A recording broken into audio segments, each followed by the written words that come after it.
Hey everybody, today we're checking out the SmokeFire grill slash smoker from Weber, specifically the assembly of it. Just got it, haven't fired it up, but I wanted to show you what it took to assemble this big guy because I did get the larger model, and I thought you might be interested in what it took to assemble it off. It came off the crate. It's kind of it's a heavy guy, but there's some things you'll want to know about assembly and also moving it after you get it assembled in case you're working in a smaller space. So you want to check this out. Let's get started. It's a short video with a lot of info, but I think you'll want to hear it.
Okay, so it's gotten together pretty smooth and we're like the final steps. I just wanted to point out one thing on putting this together that I found confusing. This is the only thing that I really found confusing is these galvanized pieces look like they could kind of fit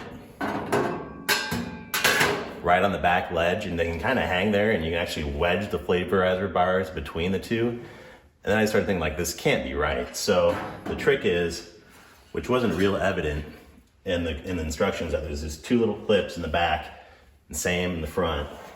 And they don't really look like they're really like weight supporting type things. So I was like, well, that's just probably part of the construction. Anyway, these actually slide in there.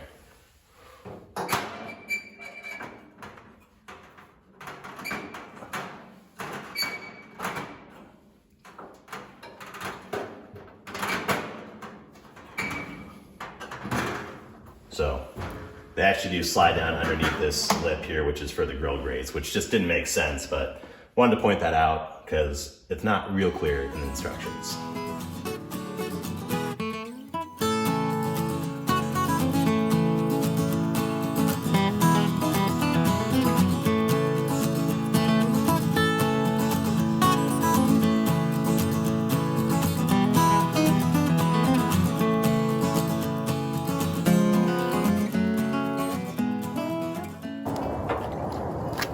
Removing the sticker might have been the hardest thing about the assembly for this grill.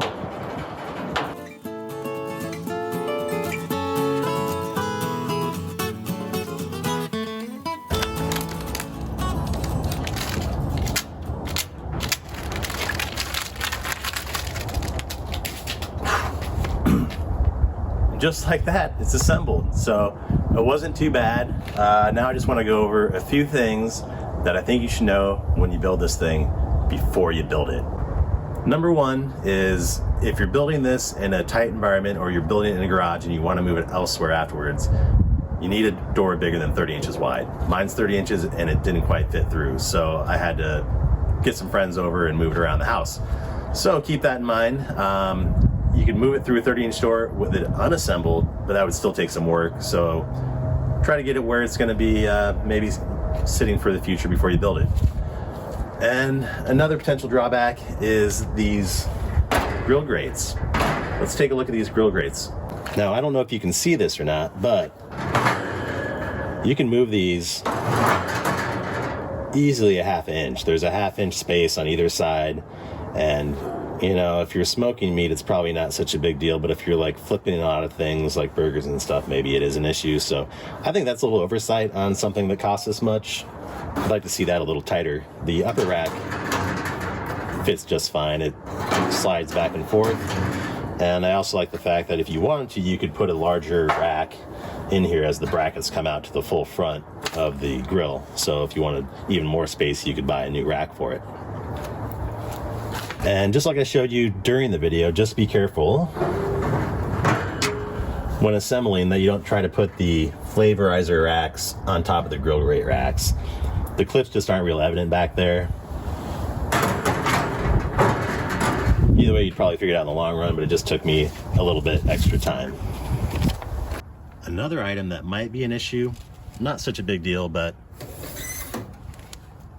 this design of the ash pan, it actually moves really freely, and I found moving it around, it would just slightly move, which you just got to make sure that's closed every time. And if the grill's set in place, it's probably not such a big deal, but the dripping pan in there is not real big, so if it's slid out, it doesn't catch everything. That could be a problem. So just make sure that's tightly fitting before you grill. One nice little feature they did build in is this little strap, which holds the cord that's plugged in, and you can also, you know, run your extension cord up to it so it's not on the ground, potentially getting wet, things like that. So that's a nice little touch. And overall, I like really how big this is. That could be a potential plus or minus for you, but the store, you know, the amount of meat you can put on this smoker is pretty astounding. You could put several briskets on there, several pork butts, combination of that and ribs. Just, there's a lot of rack space on there, so I don't think I'll run out of room on this. And then beyond that, there's all the other innovative features that Weber packed into it that I think has been covered pretty well in other videos, so I'm not going to go into it, but overall the build's quite nice. Okay, so that's kind of my thoughts on the assembly of the SmokeFire grill. Stay tuned and subscribe if you want more videos on SmokeFire grill, especially testing the smoking capacity. They kind of hyped up the grilling, you know, ability of this model, but I'm curious to see how it does for smoking. I'll be testing both sides, so if you're interested in those videos, definitely subscribe, and I'll be putting out more material in the coming days and weeks, try to get things out as basically as fast as possible. So if you're looking at purchasing one, or if you have one of your own and you just want to see how I do things, this is a channel for you. I hope to see you next time, Steered and Smoked, where food always tastes better outdoors.